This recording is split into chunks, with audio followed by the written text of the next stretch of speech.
66절에서 71절입니다.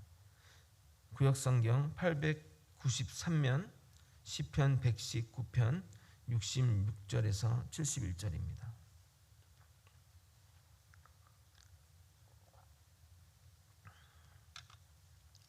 다 찾으신 줄 알고 저와 번갈아 교독하고 마지막 절 함께 읽겠습니다. 내가 주의 계명을 믿었사오니 좋은 명철과 지식을 내게 가르치소서. 고난 당하기 전에는 내가 그릇 행하였더니 이제는 주의 말씀을 지키나이다. 주는 선하사 선을 행하시오니 주의 율례들로 나를 가르치소서. 교만한 자들이 거짓을 지어 나를 치려하였사오나 나는 전심으로 주의 법도들을 지키리이다. 그들의 마음은 살쪄서 기름덩이 같으나 나는 주의 법을 즐거워하나이다. 고난당한 것이 내게 유익이라. 이로 말미암아 내가 주의 율례들을 배우게 되었나이다. 아멘. 사랑하는 거제 소망교회 성도 여러분, 이번 코로나 상황으로 인해 정말 바이러스보다 더 무서운 경제적인 위기를 겪고 있는 성도분 혹시 계십니까? 지난 교회 아는 권사님으로부터 코로나에 의한 피해를 듣게 되었습니다. 장사를 하시는 분인데 평소 시보다 30% 수준으로 매출이 떨어졌다고 합니다. 만약 월 100만 원 정도를 벌었다고 한다면 수입이 30만 원으로 떨어진 것입니다. 원래 넉넉하지 못한 삶으로 인해 하루하루 살아가는 우리네 인생에서 절반도 아닌 70%나 떨어졌다는 것은 정말 감내하기 힘든 고난이 아닐 수 없습니다. 그러나 이 어려움이 잠시라면 어떻게든 참아낼 수 있지만 시간이 지난다고 나아질 것 같지 않으니 더욱 힘이 드는 것입니다. 이 땅을 사는 대부분의 사람들은 경중의 차이는 있을지 모르지만 다 삶의 고난을 가지고 있습니다. 우리가 객관적인 시야로 보게 되면 고난의 경중을 따질 수는 있겠지요. 그러나 각각 개인이 체험하는 고난의 무게감은 동일합니다. 그래서 세상 모든 사람들이 고난으로 인해 번뇌와 고민을 안고 살아간다고 해도 과언이 아닙니다. 제 막내딸이 10살인데 이 친구는 걱정이 없을까요? 걱정이 많더라고요. 학교 갈 걱정, 앞으로 뭐 할지 걱정, 친구 걱정 등등 여러 가지 걱정을 하고 지냅니다. 이 말이 사실인지는 모르겠지만 정신병자들은 암 환자가 없다고 합니다. 자기 세계에 갇혀 살아 스트레스라 고민이 없어서 암이 안 걸린다고 합니다. 그것이 사실이라면 역설적으로 이 세상은 미쳐야 잘 살 수 있지 않을까라고 생각됩니다. 그럼에도 많은 믿음의 사람들은 고난을 숙명처럼 받아들이고 신앙의 힘으로 이겨내고 잘 헤쳐나가십니다. 그러나 고난 가운데 그들을 힘들게 하는 것은 고난 그 자체가 아니라 왜 나의 삶에 하나님은 고난을 허락하셨는가 하는 질문입니다. 고난의 의미가 해석된다면 그 어떤 고난도 이겨낼 수 있겠는데 그 의미를 몰라서 믿는 자임에도 불구하고 하나님께 분노하고 의심하게 된다고 말합니다. 그래서 오늘은 어제와 같이 고난을 해석하는 그런 문제에 대해 다룰 것인데 성경 인물을 통해 그 고난의 의미를 살펴보도록 하겠습니다. 그것을 통해 우리가 이 세상을 어떻게 살아가야 하는지 좋은 지혜를 얻는 시간이 되었으면 좋겠습니다. 먼저 우리는 해석을 제대로 하기 전에 재해의 원인을 잘 파악해야 합니다. 원인을 알아야 해석이 되기 때문입니다. 그래서 지난번에 중복적인 내용이 있지만 다시 한번 살펴보도록 하겠습니다. 과학과 의학은 점점 발전하고 사회도 문명화되었는데 자연재해뿐만 아니라 코로나 바이러스와 같은 것들에 대해 정말 눈에 보이지도 않는 그런 바이러스에 인간은 정말 무기력합니다. 또한 세계 곳곳에서 테러와 전쟁이 끊이지 않고 인권과 도덕이 무너지는 사건 사고가 끊이지 않습니다. 그러한 일들로 인해 어떤 사람들은 신의 존재를 부정하며 하나님이 만든 이 세상이 왜 이렇게 불합리하고 부조화를 이루는 것에 대해 불평합니다. 그러나 죄가 만연한 세상에서 고통과 고난은 당연한 것입니다. 죄로 인해 창조의 세계는 망가졌고 점점 인간의 욕심으로 인해 회복 불능의 상태로 변해가고 있습니다. 성경은 죄의 결과로 죄의 결과가 죽음이라 말하면서 죄가 우리의 삶을 힘들게 한다고 말하고 있습니다. 예레미야 5장 25절은 이렇게 말합니다. 너희 허물이 이러한 것들을 물리쳤고 너희 죄가 너희로부터 좋은 것을 막았느니라. 공동 번역본은 이렇게 얘기합니다. 너희가 이렇게 굴었기 때문에 계절이 순조롭지 못하게 되었다. 너희 죄가 들어오는 복을 차버린 것이다. 죄가 복을 발로 차버렸다고 표현하고 있습니다. 들어오는 복을 차는 그런 바보가 어디 있겠습니까? 그런데 죄를 지음으로 인간이 그렇게 하고 있다는 것입니다. 아담의 범죄함으로 인해 이 땅에 죄가 들어왔고 이 죄가 우리를 힘들고 고통 속에 빠지게 하였습니다. 그래서 우리가 세상에서 죄를 벗삼아 살듯이 고난도 벗삼아 살게 되는 겁니다. 죄와 친하게 지나면서 죄가 주는 환난과 고난은 겪지 않겠다고 하는 것은 말이 되지 않습니다. 내가 술과 담배를 친구 삼아 산다면 자연스레 폐암이나 간암이라는 질병과는 가까워질 수밖에 없습니다. 내가 무절제한 음식, 예를 들어 햄버거나 라면과 같은 음식들을 즐겨 먹는다면 비만과 친구가 되어야 합니다. 나의 건강을 위해 술, 담배를 멀리하고 운동을 해야 하는 것처럼 우리의 삶도 그렇게 해야 합니다. 그러나 또 하나 명심해야 될 것은 고난은 자신의 죄로부터 인하기도 하지만 남의 죄악으로 또는 세상의 죄악으로 인해 오기도 합니다. 실제 일어난 일을 말씀드리도록 하겠습니다. 일평생 주님만 섬기며 신실했던 권사님이 새벽 예배 가려고 일찍 일어나 교회 가던 중에 강도를 만나 살해를 당했습니다. 할머니의 죄는 아니지만 세상의 죄악으로 인해 그 할머니가 피해를 본 것입니다. 참 이런 경우는 원인을 알더라도 원망이 되는 상황입니다. 그러나 냉정하게 말해서 이런 경우까지 하나님에게 책임을 물을 수는 없습니다. 인간의 죄가 들어왔고 이 죄가 모든 인류에게 편만하게 퍼지면서 모든 사람들이 죄의 영향력 아래 살게 되었습니다. 내가 죄를 지어 벌을 받는다면 불만은 없지만 죄의 결과는 꼭 본인에게만 주어지는 것이 아닙니다. 세상은 모든 사람들이 함께 모여 사는 공동체이기에 죄의 결과가 다른 선량한 사람을 미치게 됩니다. 가인의 범죄가 아벨의 목숨을 빼앗은 것처럼 다윗의 간음이 충실한 부하를 죽음으로 몰고 간 것처럼 죄의 결과가 다른 사람으로 향하는 것이 죄된 세상의 모습이고 현실입니다. 그래서 하나님은 죄에 대해 그렇게 엄하게 말씀하시는 겁니다. 이웃사랑의 시작이 여기서 출발하기 때문입니다. 그런데 모든 고난을 이렇게 죄와 연결해서 이해하면 안 됩니다. 고난받는 자를 모두 죄와 연결해서 이해하면 억울한 욥의 같은 경우가 일어날 수 있습니다. 욥은 당대의 의인이었으나 하나님의 뜻에 따라 고난을 받았습니다. 그러나 그의 친구들은 욥에게 회개하고 주님께 나아가라고 말합니다. 왜냐하면 그들은 모든 고난이 죄의 결과라고 생각했기 때문입니다. 그의 친구들은 욥이 잘되라고 하는 조언이겠지만 욥을 정말 미치게 하는 말입니다. 친구 엘리바스의 말입니다. 욥기 4장 7절에서 9절을 읽어드리도록 하겠습니다. 생각하여 보라, 죄 없이 망한 자가 누구인가? 정직한 자의 끊어짐이 어디 있는가?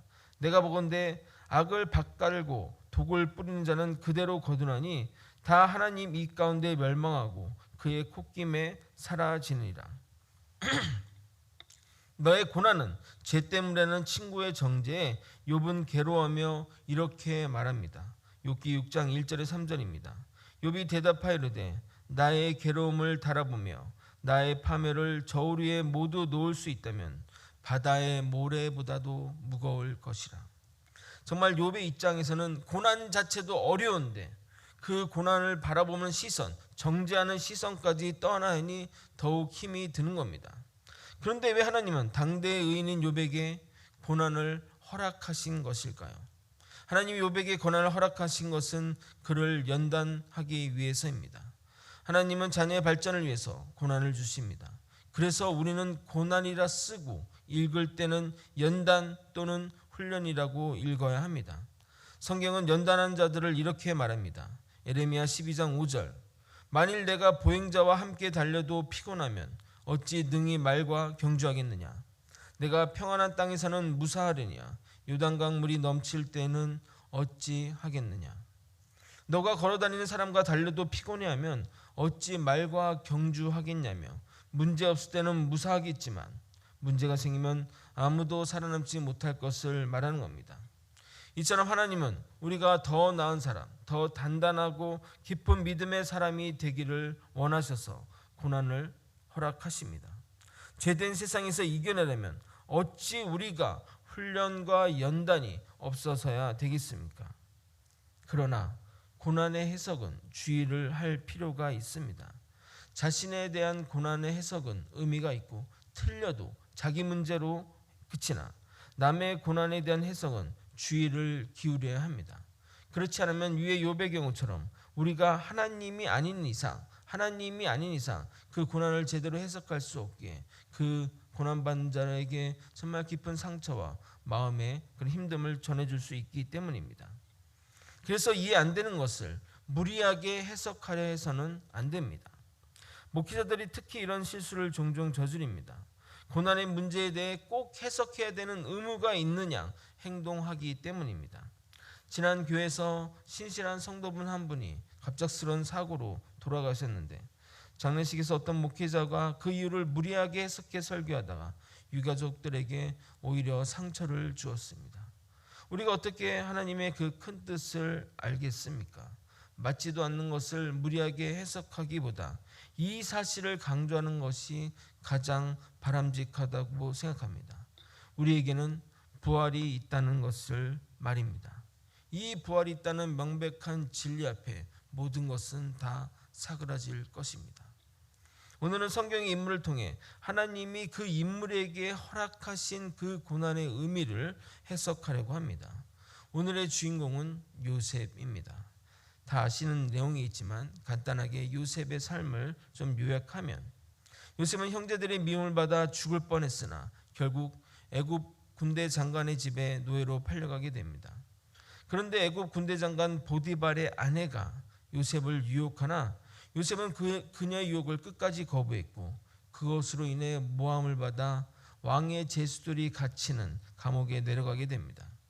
감옥에서 만나 술 맡은 관원장의 도움으로 왕 앞에 나아가 왕의 꿈을 해석하게 되어 애굽의 총리가 되었습니다. 그래서 기근의 문제를 해결하고 우여곡절 끝에 요셉의 부모와 형제들을 다시 제외하게 됩니다. 그래서 우리가 알다시피 요셉이 애굽의 노예로 팔려가 제수가 된 것은 나중에 이스라엘을 구해서라는 것을 요셉이 깨닫고 요셉은 형들과 화해하고 이스라엘을 구함으로 창세기의 이야기가 아름답게 끝이 나게 됩니다. 그런데 우리는 이런 질문을 할 수 있습니다. 왜 하필 노예이고 죄수인가? 다른 방식으로 하면 안 되나? 그렇게 정말 생고생을 시켜서 이렇게 이루어야만 하는가? 의문이 들 수 있습니다. 이것을 이야기하기 위해 제가 여러분에게 한번 질문 하나를 드려보도록 하겠습니다. 여러분 스스로 그냥 한번 답해 보시면 고맙겠습니다. 요셉이 국무총리가 된 비결이 무엇이라고 생각하십니까?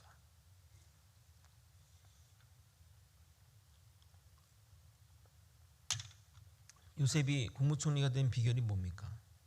꿈을 잘 해석해서 국무총리가 되었다고 말씀하겠지만 꿈을 잘 해석하면 박수와 술객과 점쟁이 같은 직책을 맡게 되면 되는데 왜 갑자기 국무총리이냐 말입니다.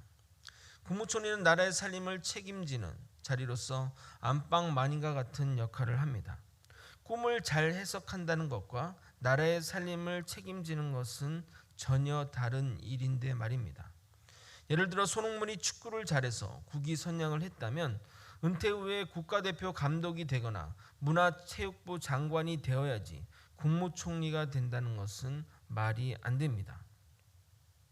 요셉이 국무총리가 될 수 있었고 되어서도 그 역할을 잘 감당했던 비결이 무엇이라고 생각하십니까? 요셉은 보디발 장군의 노예지만 노예들을 관리하며 집안 살림을 담당했습니다. 즉 집안의 총무 역할을 한 것입니다. 보디발의 아내의 무고로 인해 감옥에 가게 되나 거기서 하나님의 은혜가 더하여 감옥에서 죄수의 신분으로 제수들을 관리하고 일들을 책임 맡는 역할을 맡았습니다. 보디발의 장수의 집보다 더 커진 공동체의 총무를 맡은 것입니다. 그러므로 하나님은 인간의 눈으로 보면 고난으로 보이는 상황 가운데 그를 훈련시킨 것입니다. 가장 결정적인 부분은 이 부분입니다. 보디발의 아내의 유혹을 피해 달아났지만 오히려 감옥의 제수가 되었습니다. 하지만 그곳에서 하나님이 요셉을 위해 준비한 것이 있습니다. 왕의 감옥에 갇혔기에 왕과 관련된 사람을 만날 수 있었고, 그래서 술 맡은 관원도 만나게 된 것입니다. 요셉의 입장에서만 보면 귀염받는 아들에서 노예로, 그리고 죄수로 점점 추락해 가는 과정이지만 하나님은 그를 고난을 통해서 국무총리에 더 적합한 사람으로 키우신 겁니다. 만약 꿈만 잘 해석해 국무총리가 되었는데 나라의 살림에 대한 경험이 없어서 국무총리직을 제대로 하지 못했다면 그는 국무총리직에서 쫓겨났을 것입니다. 정말 이 모든 것이, 그 고난도 모든 것이 합력하여 선을 이룬 것입니다. 이처럼 고난을 통해 하나님은 우리를 훈련시키고 더 나은 존재가 되기를 원하십니다. 대부분의 위인들을 보게 되면 그들의 삶에서 겪은 어려움과 고난이 오히려 이 자리에 서게 된 원인이라고 말을 합니다. 물론 금수저를 밀고 태어난 친구들이야 남들보다 빨리 출발할지는 모르지만 면류관이 주어지는 도착지에 가장 먼저 도착한다는 보장은 결코 할 수 없을 것입니다. 그러나 고난이 유익한다 할지라도 아무도 고난을 원하는 분은 없을 것입니다. 하지만 고난을 원한다고 고난이 주어지는 것이 아니고 고난을 원치 않는다고 해서 고난이 오지 않는 것도 아닙니다. 우리가 고난의 출입을 제어할 수 없다면 우리가 할 수 있는 부분에서 최선을 다해야 합니다. 그것이 우리가 고난을 대하는 자세입니다. 고난을 고난으로만 여기면 고난으로 끝나는 것이고, 고난을 징계와 훈련과 연단으로 여기면 도약과 발전의 기회가 되는 것입니다. 요셉의 입장에서 다시 한번 생각해 보겠습니다. 형들이 자신을 팔았습니다. 아니, 처음에는 죽이려고 했습니다. 아무리 우애가 없다 할지라도 형들이 자신을 구덩이에 집어넣고 그 위에서 죽일 모의를 한다는 것은 공포와 분노와 복수의 감정이 교차하는 순간 아니겠습니까? 결국 요셉은 노예로 팔렸습니다. 한 번도 가보지 않은 나라의 군대 장관의 집에 노예로 팔려갔습니다. 도망가다 잡히면 죽임을 당할 그런 집의 말입니다. 그가 절망 속에 살았어도 이해가 될 것이며, 그가 분노하며 복수를 다짐하며 살았어도 이해가 됐을 것입니다. 그러나 그는 주어진 일에 최선을 다했고 하나님이 함께 하셔서 형통한 자가 되었습니다. 고난 가운데 요셉 홀로 내버려 둔 것이 아니라는 겁니다. 창세기 39장 2절에서 3절을 여러분이 한번 읽어보도록 하겠습니다. 창세기 39장 2절에서 3절입니다. PPT 보고 함께 읽도록 하겠습니다. 시작. 여호와께서 요셉과 함께 하심으로 그가 형통한 자가 되어 그의 주인 애굽 사람의 집에 있으니 그의 주인이 여호와께서 그와 함께 하심을 보며 또 여호와께서 그의 범사에 형통하게 하심을 보았더라. 근데 군대 장관 보디발의 아내가 유혹해 옵니다. 치명적인 유혹을 펼쳐옵니다. 그러나 요셉은 그녀의 유혹을 뿌리치고 도망갑니다. 왜냐하면 하나님께 범죄하기 싫어서입니다. 그런데 요셉은 무얼마다 왕의 제수들이 갇히는 감옥에 끌려갑니다. 아니, 하나님을 두려워하여 하나님께 죄짓지 않기 위해 선하게 살았는데 수렁에 빠진다는 것이 말이 됩니까? 선을 행했는데 오히려 그것으로 인해 더 상황이 악화된다면 하나님에 대한 원망과 불평이 나오는 것이 당연하지 않겠냐, 이 말입니다. 여러분이 믿음 생활하면서 정말 하나님을 위해 그렇게 헌신하고 살았는데 오히려 상황은 더 악해지고 오히려 상황들은 더 최악으로 가고 더 이렇게 수렁으로 막장으로 떨어진다고 생각해 보십시오. 도대체 하나님이 계시다면 어떻게 이런 일이 나에게 일어날 수 있냐고 외치지 않겠냐, 이 말입니다. 요셉은 부잣집 아들에서 왕이 허락 없이는 나올 수 없는 죄수로까지 추락한 겁니다. 더 이상 떨어질 곳이 없는 막장으로 떨어진 것입니다. 그가 아마 이 자기의 신분을, 자기 어떤 처지를 비관하여 자살을 한다고 해도 아무 이상한 것이 없는 상황입니다. 그러나 그는 절망하지 않았고 주어진 일에 최선을 다하고 주님의 인도함을 받아 살아갔기에 감옥에서도 형통한 자가 된 것입니다. 감옥과 같은 막장에서도 주님은 함께 하셨습니다. 창세기 39장 20절에서 23절을 다시 한번 또 여러분이 한번 읽어보도록 하겠습니다. 함께 읽겠습니다. 시작. 이에 요셉의 주인이 그를 잡아 옥에 가두니 그 옥은 왕의 죄수를 가두는 곳이었더라. 요셉이 옥에 갇혔으나 여호와께서 요셉과 함께 하시고 그에게 인자를 더하사 간수장에게 은혜를 받게 하심에 간수장이 옥중 죄수를 다 요셉의 손에 맡김으로 그 재반 사물을 요셉이 처리하고 간수장은 그의 손에 맡긴 것을 무엇이든지 살펴보지 아니하였으니 이는 여호와께서 요셉과 함께 하심이라.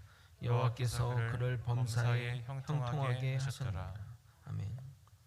그러니까 우리에게 필요한 것은 고난을 이길 힘과 불굴의 의지도 필요하지만 그 전에 고난을 바르게 해석할 시야가 필요한 것입니다.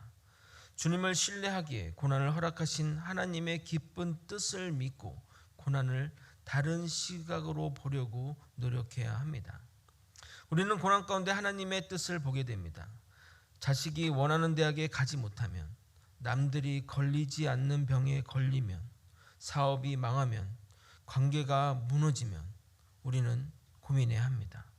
그리고 그 가운데 하나님의 선한 뜻을 찾으러 주님께로 나와야 합니다. 염려되고 걱정이 몰려온다고 하면 주님께 기도하십시오. 그러면 주님이 우리를 지켜주실 것입니다. 빌립보서 4장 6절은 이렇게 말합니다. 아무것도 염려하지 말고 다만 모든 일에 기도와 간구로 너희 구할 것을 감사함으로 하나님께 아뢰라. 그러면 모든 지각에 뛰어난 하나님의 평강이 그리스도 예수 안에서 너희 마음과 생각을 지키시리라. 말씀을 정리하겠습니다. 지금 전 세계가 전쟁과 코로나로 인해 휘청이고 있습니다. 물가가 오르고 여러 가지 경제 위기로 지금도 살기가 어렵지만 앞으로 더 힘들 것이라고 말합니다. 이럴 때일수록 가난하고 어려운 사람들은 더 어렵고 가난해질 것입니다.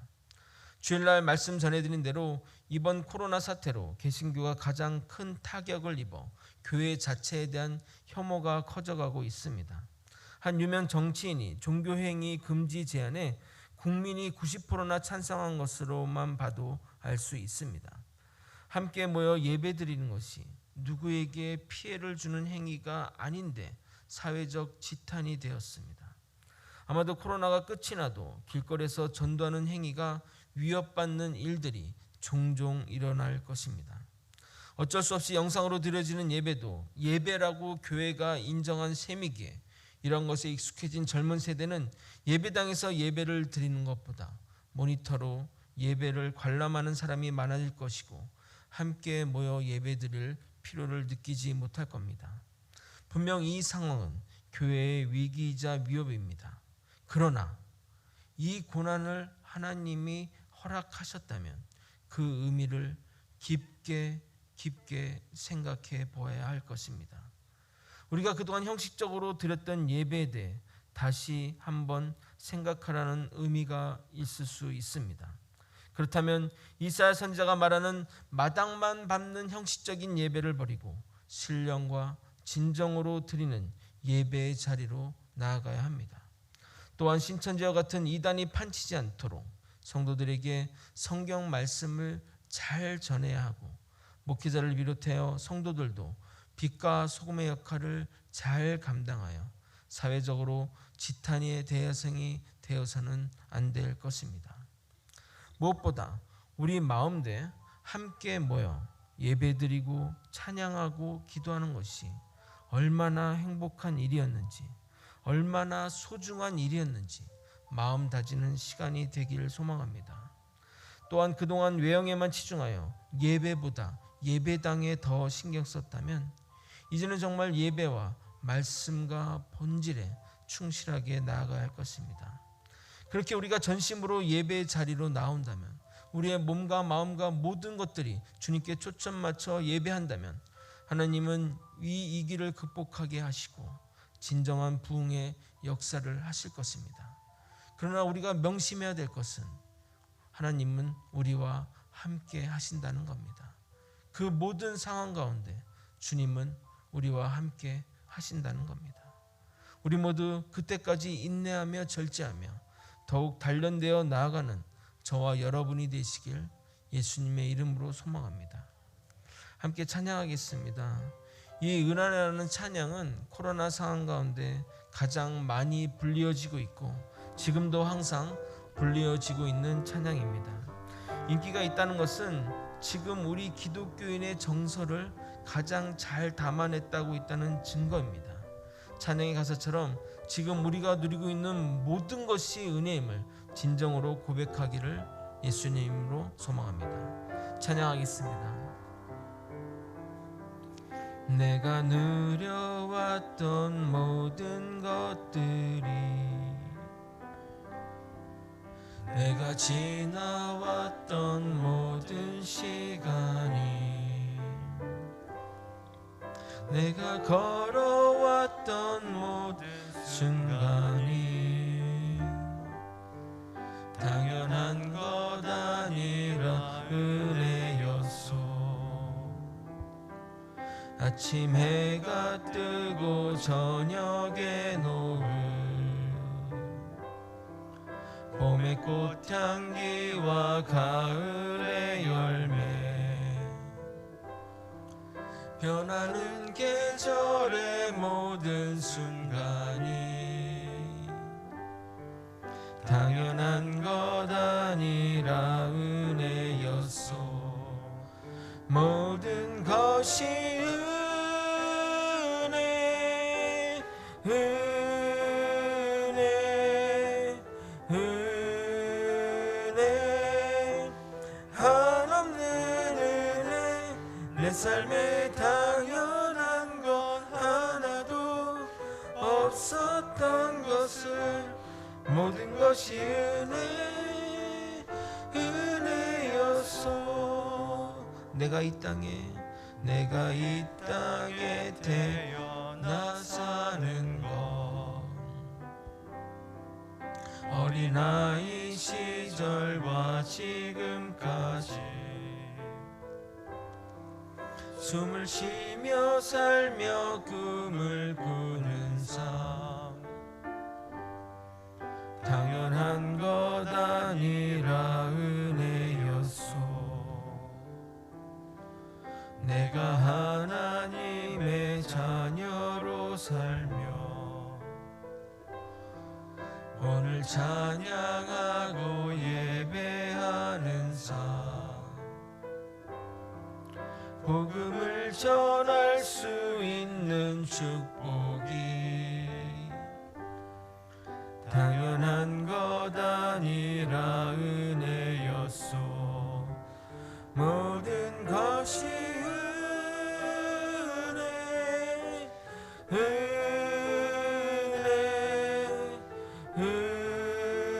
은혜, 한없는 은혜. 내 삶에 당연한 것 하나도 없었던 것을, 모든 것이 은혜, 은혜, 모든 것이 은혜, 모든 것이 은혜, 은혜,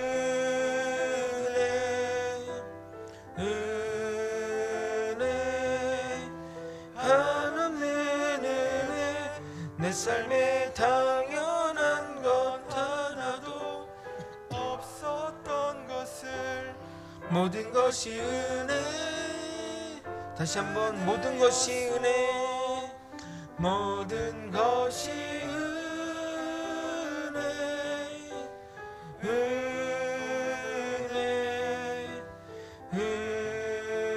은혜, 한없는 은혜. 내 삶에 당연 우리 이 시간도 함께 눈을 감고 기도하기를 소망합니다. 우리에게 허락된 모든 것들이 하나님의 은혜임을 고백하며 하나님께 신령과 진정한 마음으로 나아가는 자 되길 소망합니다. 주님의 이름만 부르고 나아가겠습니다. 주여! 하나님 아버지, 이 시간 아버지 우리에게 허락됐던 모든 것들이 하나님의 은혜임을 깨닫게 도와주시옵소서. 아버지, 너무나 당연한 것이라 생각했고 아버지 그냥 역사의 순리를 따라 아버지 그냥 이런 모든 것들이 그냥 일어나는 일처럼 여겼지만 아버지 우리가 자라나고 모든 것들이 되는 것들이 하나님이 지켜주시고 지지하고 하나님이 함께 하셨기 때문에 일어난 일임을 믿고 깨닫고 신앙으로 믿음으로 고백합니다. 주님, 모든 것이 하나님의 은혜입니다. 하나님의 은혜가 아니면 아무것도 될 수 없음을 아버지 반드시 깨닫고 오직 믿음으로 신앙으로 주님께 더욱더 신실하게 나아갈 수 있게 도와주옵소서. 예배 가운데 하나님 함께 하심을 믿습니다. 아버지, 우리 삶 가운데 하나님 함께 하심을 믿습니다. 하나님의 동행하심을 믿고 하나님의 인도하심을 믿고 그 어떤 상황에서도 주님 바라보는 눈을 놓치지 않으며 주님과 함께 살아가는 믿음의 사람들이 되게 도와주옵소서. 그 어떤 상황에서도 주님이 함께 하심을 아버지 믿고 의지하며 아버지 신뢰하며 나아갈 수 있도록 도와주시옵소서. 그래서 고난 가운데 주님 바라보기 원합니다. 고난 너머에 계신 우리를 향하신 주님을 바라보기 원합니다. 그 주님과 동행하며 그 길을 나아갈 수 있도록 역사하시고 이끌어 주시옵소서. 사랑이 많으신 하나님 아버지, 고난과 어려움의 순간순간마다 주님 바라보며 주님 의지하며 살아가게 도와주시옵소서. 정말 괴로울 때 주님의 얼굴 바라보고 그래서 주님이 주시는 한량없는 은혜 가운데 살아갈 때 아버지 우리의 이 땅에서 겪는 그 고난이 아무것도 아님을, 정말 우리가 겪는 죽을 것 같은 이 고난이 아무것도 아님을 깨닫게 도와주시옵소서. 아버지, 그동안 우리가 누려왔던 모든 것들, 당연하다 여겨놨던 모든 것들이 당연한 것이 아니라 하나님의 은혜임을 고백합니다. 하나님이 아니면 아무것도 할 수 없는 존재임을 믿음으로 고백하며 주님께 정말 신령과 진정한 마음으로 예배하며 나오는 모든 믿음의 사람들이 다 될 수 있도록 역사하여 주시옵소서. 아버지, 고난주간 하나님의 큰 은혜 허락하심에 감사드립니다. 아버지, 이렇게 예배드릴 수 있는 것이 정말 감사하고 매년 주님께 예배함으로 나올 수 있도록 이끌어 주시고 인도하여 주시옵소서. 이 모든 것 사랑이 많으신 예수 그리스도 이름으로 기도드렸나이다. 아멘. 이 시간 다 함께 기도하실 때 하나님의 은혜를 또 깊이 묵상하며 기도하시고 고난주간 아버지 또 그 뜻을 생각하며 살며 또 여러분 각 개인의 기도 제목 가지고 기도하시다가 자유롭게 집으로 돌아가도록 하겠습니다. 주님의 이름 한번 부르겠습니다. 주여. 하나님 아버지 은혜 가운데 거하는 아버지 우리 믿음의 사람들 다 될 수 있게 도와주시옵소서. 아버지, 요셉의 고난을 통해 그 고난 자체가 의미 있음을 아버지 깨닫게 도와주옵소서. 고난을 이겨내어 얻는 것이 이득이 아니라 고난 그 자체, 요셉의 그 고난 그 자체가 요셉을 키우는 것이었음을 깨닫게 도와주시옵소서. 주님, 그러나 더 중요한 것은 그 고난 가운데 주님이 함께 하셨다는 겁니다. 주님이 함께 하셨기 때문에 형통한 자가 되어 그 고난 가운데서도 이겨낼 힘이 됐다는 것입니다. 아버지, 고난 가운데 처하면 우리가 가장 먼저 보이는 반응이 절망과 좌절과 하나님에 대한 분노와 불만이지만 아버지, 요셉은 그렇게 하지 않고 그런 가운데 하나님 바라보아요. 아버지, 그 고난 자체가 유익이 되었고 그 고난 가운데 주님과 함께하여 형통한 자가 되어 주님을 향한 발걸음으로 하루하루 살아가게 하였습니다. 아버지, 그래서 그 삶이 의미가 있었고 그 고난 가운데 의미가 있었던 것입니다. 그것이 발판이 되어 아버지 애굽의 총리가 되어 나라의 삶을 잘 다스릴 수 있었고 아버지, 그래서 정말 그 어려운 시기와 난관들을 이겨내고 이스라엘을 구원하는 아버지의 사람이 되었던 것입니다. 아버지, 정말 그냥 부잣집 아들로 아버지 그냥 평범한 인생을 살다가 아버지 그냥 죽었을 요셉이었지만 아버지, 정말 하나님의 그 큰 고난과 그 훈련 과정을 통해서 정말 애굽의 총리가 되고 또 한 나라를 살리는 아버지 귀한 존재로 쓰임 받았던 것을 깨닫게 도와주시고 아버지, 우리에게 허락하신 이 고난의 의미를 넘어 아버지 주님의 그 뜻과 주님의 그 계획 안에 우리의 삶이 놓여지게 되도록 아버지 이끌어 주시옵소서. 주님께 아버지 주님이 주시는 고난의 십자가 아버지 그동안 피하고 살았고 회피하고 살았고 어떻게든 아버지 안 받으려고 노력했던 지난 날들을 용서하시고 주님이 주신 그 십자가 당당히 짊어지고 나아가 아버지 하나님의 그 놀라운 영광의 길로 나아갈 수 있도록 이끌어 주시옵소서. 그럼에도 그 과정에서도 주님이 우리와 함께 하신다는 이 사실을 결코 잊지 말고 살아가게 도와주시옵소서. 우리 거제 소망교회 성도들 한 분 한 분마다 주님의 인도하심 받아 살아가게 도와주시옵소서.